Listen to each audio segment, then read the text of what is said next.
So what's your plan to work effectively at home?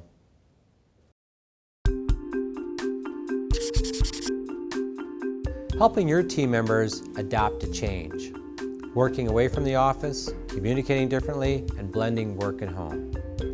So many people are currently being asked to work from their homes, and so many of these people have never even contemplated this as a way of working.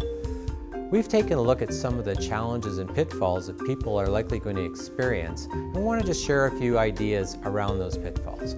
So one of them is your focus. This can be especially different if there's other people in the house, perhaps parents, perhaps children, now with some schools being closed.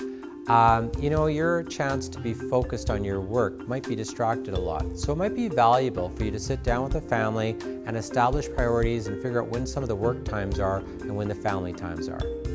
Workspace, another key thing. Some people already have the luxury of having an office at home, but many people that are now taking their work home are having to figure that out in their current living space. And whether they're setting up on the kitchen table or they're setting up in the living room, wherever you're setting up, it's likely impacting your regular living space. So again, a conversation with the family about how that space is going to be altered and changed is going to be exceptionally valuable.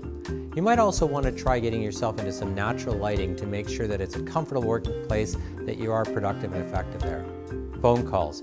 If your work demands that you're going to be spending some of your time making phone calls or answering phone calls, see what you can do to schedule that, compress that in a short period of time during the day.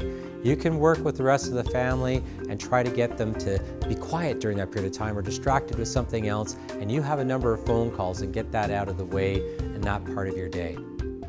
Communicating with others.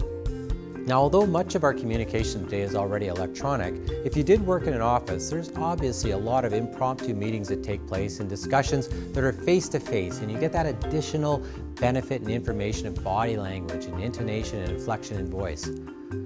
What you can do is use phone calls to reaffirm what you're seeing in electronic messages in situations where you'd normally be face-to-face. Use video conferencing when possible, because that way you can see each other and get a bit of a take on how people are understanding ideas and concepts.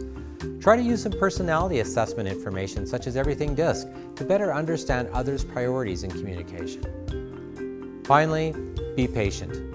We're going to need to all have patience as we work through things and working in a different working situation. So be patient with coworkers, family, friends, people who are not part of your workspace, such as vendors, pretty much everyone as you're trying to adjust to a new work style and a new lifestyle.